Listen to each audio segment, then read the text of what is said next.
Most people today have never heard silence, not real silence, not the kind that restores the mind. They live surrounded by notifications, voices, pressure, expectation. They wake to alarms. They fall asleep to glowing screens. They fill every empty moment with noise. And yet they wonder why they feel exhausted, scattered, unable to think deeply. The mind was never built for constant noise. It was built for stillness first, action second. There is a reason ancient thinkers disappeared into deserts, mountains, monasteries, and gardens. They knew something modern life forgot. Silence is not emptiness. Silence is the place where the mind reorganizes itself, where clarity returns, where intuition speaks. Without silence, the mind cannot hear itself. The Stoics understood this. Marcus Aurelius ruled an empire, commanded armies, decided the fate of nations. Yet every night, he withdrew from the world to sit alone with his thoughts, not to escape reality, but to remember who he was beneath responsibility, beneath power, beneath noise. His journal, Meditations, was never meant to be read. It was written in silence, for silence. Modern people fear being alone with their own mind. They reach for stimulation the moment boredom appears. But boredom is the doorway. On the other side of boredom is stillness. On the other side of stillness is self-knowledge. And self-knowledge is the beginning of mastery. Psychology now confirms what the ancients practiced. The brain needs quiet intervals to integrate memory, regulate emotion, and restore attention. Without silence, anxiety grows. Impulse strengthens. Identity weakens. A noisy mind becomes a reactive mind. A reactive mind becomes a life lived by accident. This is why you feel pulled in many directions. Not because you are weak, not because you lack discipline, but because your inner world has never been given space to settle. You are carrying a storm inside a jar that has never been placed on the ground. The discipline of inner silence is not passive. It is a practice, a training, a daily returning to stillness. And in a world addicted to noise, the person who can rest in silence becomes rare, grounded, and powerful. Imagine a lake during a storm. Waves crash. Visibility disappears. No reflection remains. This is the mind under constant stimulation. But when the wind stops, when the surface rests, the lake becomes a mirror. It reflects truth. It reflects reality. It reflects self. Silence is the calm water. The Stoics called this returning to the inner citadel, a fortress inside the mind untouched by chaos outside, a place where no insult can reach, no fear can penetrate, no loss can destroy. But this citadel is not found. It is built, brick by brick, moment by moment, silence by silence. Seneca wrote that the mind must sometimes withdraw from the crowd to regain its shape. Without retreat, the soul becomes stretched thin, torn by opinion, pulled by urgency, warped by comparison. Silence is how the soul returns to its original form. In modern language, we call this nervous system regulation. When external input drops, the body exits survival mode. Breathing slows, muscles loosen, thoughts lengthen. Emotional storms dissolve. Silence is medicine for a species running on constant alarm. Most people seek productivity, but productivity without stillness becomes frantic motion. They do more, faster, louder, but never deeper. The Stoic path teaches the opposite. Slow first, quiet first, clarity first. Action follows naturally. This is why monks in ancient temples rang bells to mark silent hours. Why desert fathers sat alone for years. Why philosophers walked alone in gardens. They were not escaping life. They were studying life at its root. Today, silence has been replaced by distraction.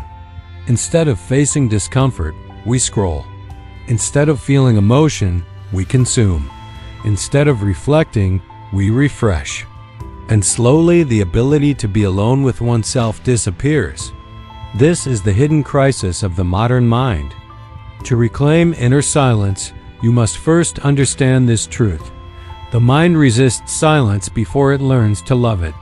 At first, silence feels boring, then uncomfortable, then emotional, then spacious, finally sacred.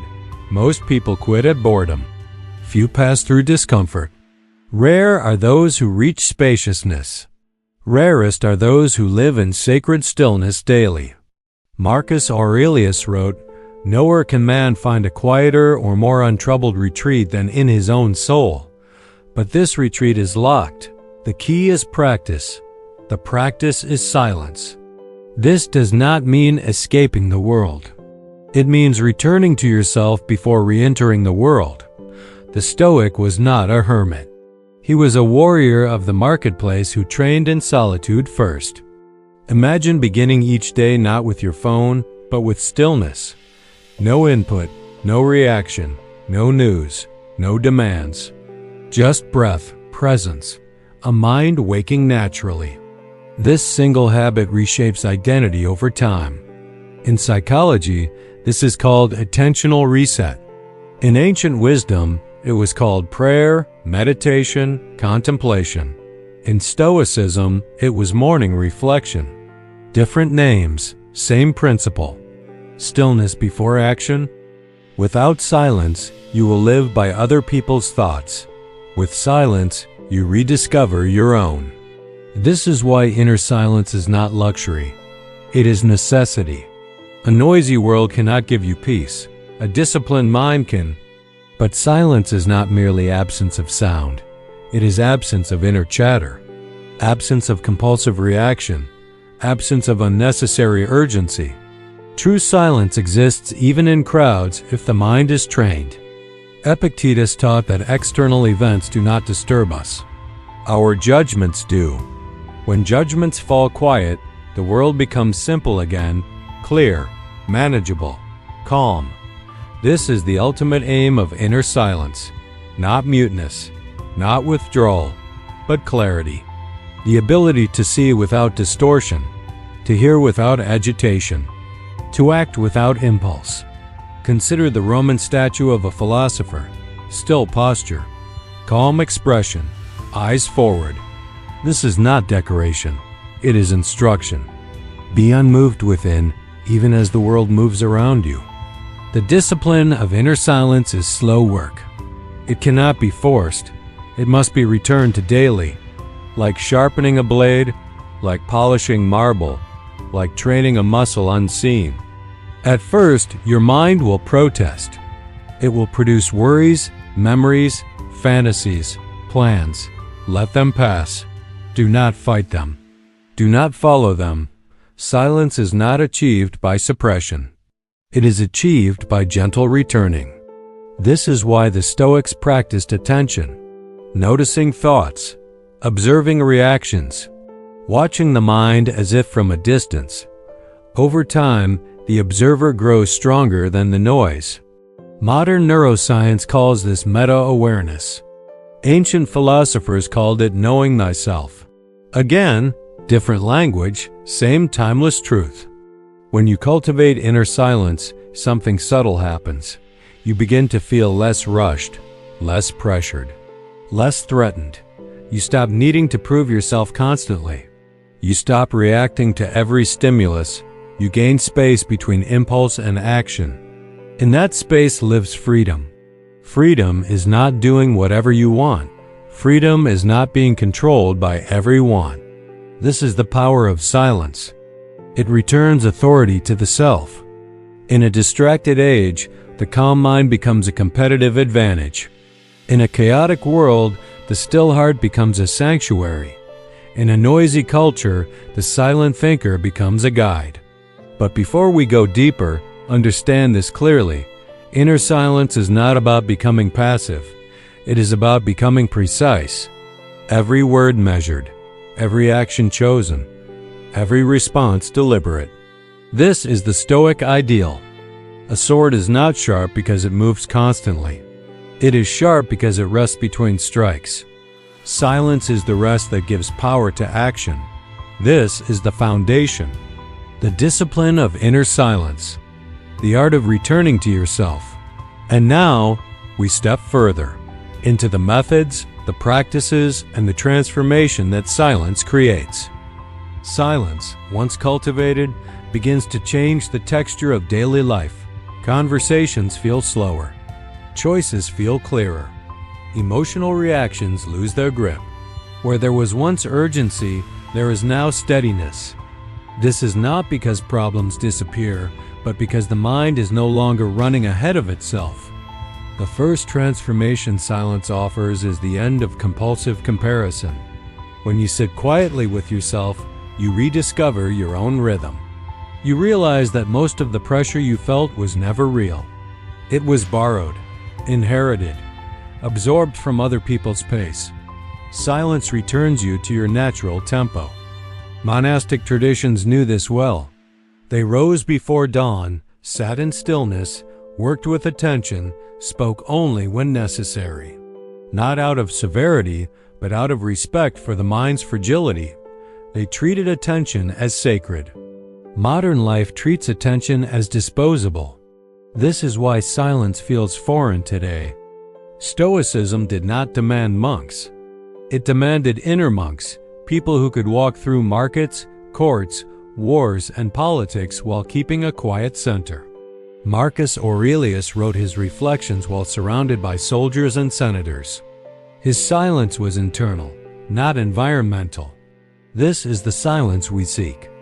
To develop this discipline, you must create small sanctuaries in your day.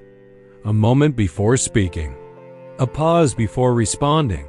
A breath before deciding. These tiny spaces accumulate. They widen the gap between stimulus and response.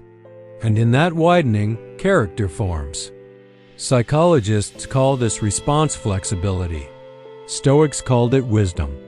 Both point to the same skill, the ability to choose your reaction rather than surrender to it. Silence is the training ground of this ability. At first, these pauses feel unnatural. You may feel slow, detached, but soon, others will notice something different about you.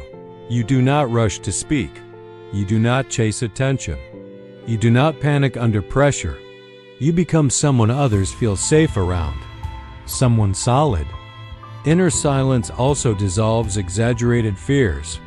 Most anxiety is noise, imagined futures, replayed mistakes, fabricated catastrophes. When the mind becomes quiet, these stories lose their volume. Reality becomes simpler, more manageable, more honest. This is why ancient philosophers practiced negative visualization, imagining loss, change, impermanence, and calm reflection, not panic. By facing fear in silence, they robbed fear of its surprise. Silence made courage natural. The discipline of silence also strengthens intuition.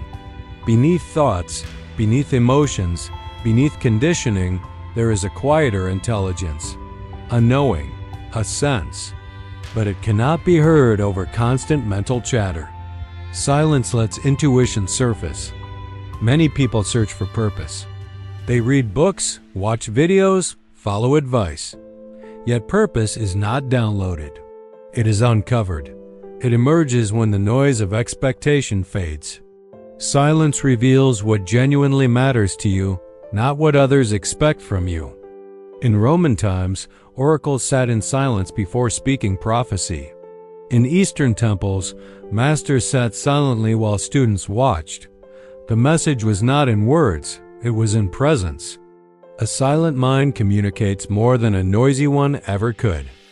Modern neuroscience shows that silence triggers the brain's default mode network, the region responsible for self-reflection, identity, and meaning-making. Without silence, identity remains shallow. With silence, identity deepens. As your inner silence grows, you begin to notice how much of the world is driven by reactivity. Arguments, outrage, gossip, impulse purchases, emotional outbursts. You no longer feel compelled to participate. You watch. You understand.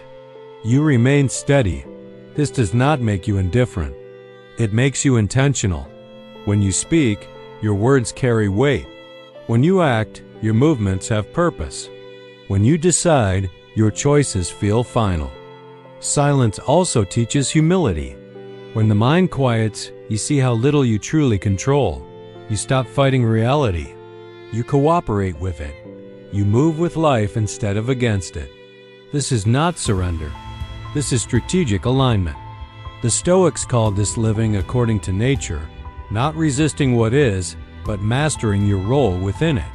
Silence is how you hear nature's rhythm again. Over time, inner silence becomes portable. You carry it into meetings, relationships, conflicts, negotiations. While others react instantly, you pause. While others raise voices, you lower yours. While others rush, you breathe. This is quiet authority, not domination, not aggression, presence. The kind that makes others listen without demanding attention. Silence also protects energy. Every unnecessary reaction drains force. Every impulsive comment spends attention. A silent mind wastes little. It conserves power for what matters. This is why warriors in ancient traditions meditated before battle. Not to relax, but to sharpen. Silence gathered their will into a single point, a focused arrow. In your life, silence will gather your scattered intentions, your half-finished plans, your abandoned dreams, your restless thoughts. Slowly, they reorganize into a single direction. Direction ends confusion. Confusion ends anxiety. Anxiety ends suffering. All of it begins with silence. The discipline of inner silence is not achieved once. It is returned to, again and again. Every day offers noise. Every day offers distraction. Every day offers pressure. And every day offers a choice, react or return. Each time you return to silence, you strengthen the inner citadel. Each time you pause before reacting, you reclaim territory inside yourself. Each time you breathe instead of scroll, you deepen mastery. This is why silence is not passive. It is resistance against a world built on stimulation. It is rebellion against manipulation. It is sovereignty over your attention. As your silence deepens, you will find fewer words are necessary. Fewer explanations, fewer defenses, you simply are. And that is enough. The Stoics believed that the ultimate goal was apatheia, not apathy, but freedom from unnecessary disturbance. A mind that remains clear in praise and criticism, gain and loss, chaos and calm. Silence is the path to this freedom. The modern world will never become quieter. Technology will accelerate. Information will multiply. Pressure will increase. The external storm will grow. Therefore, the only solution is inner stillness. You cannot control the world's volume. You can control your own. And this is the final truth.